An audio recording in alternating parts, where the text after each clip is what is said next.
میں نے ایک بادشاہ کے بارے میں سنا کہ اس نے ایک قیدی کو قتل کر دینے کا حکم جاری کیا۔ بیچارے قیدی نے اس نا امیدی کی حالت میں اپنی زبان میں بادشاہ کو گالیاں دینا اور اسے برا بھلا کہنا شروع کر دیا۔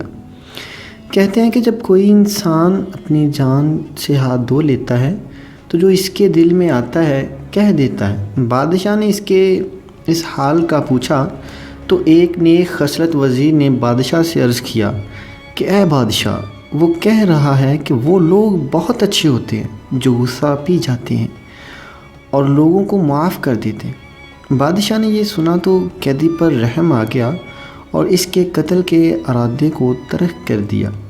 مگر دوسرا وزیر جو اس کا مخالف تھا بول اٹھا کہ اے ہمارے ہم پیشہ، لوگوں کو مناسب نہیں ہے کہ وہ بادشاہوں کے دربار میں سچی بات کے سوا کچھ کہیں۔ اس نے تو بادشاہ کو گالیاں دی ہیں، اس کی شان میں گستاخی کی ہے، اس کی شان میں نازیبا باتیں کی ہے۔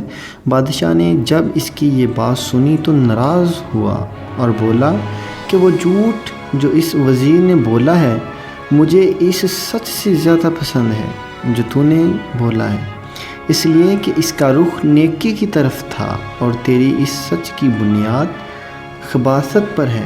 عقل مندوں نے کہا ہے کہ مصلحت آمیز جھوٹ فتنہ برپا کر دینے والے سچ سے بہتر ہے۔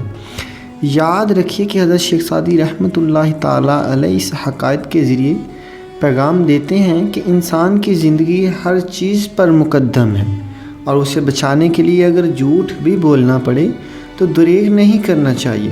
اس کے علاوہ وہ ایسا سچ جو فتنہ فساد کا سبب بنے اس جھوٹ سے کمتر ہے جو دو فرقوں میں صلح کرانے کا موجب بن جائے۔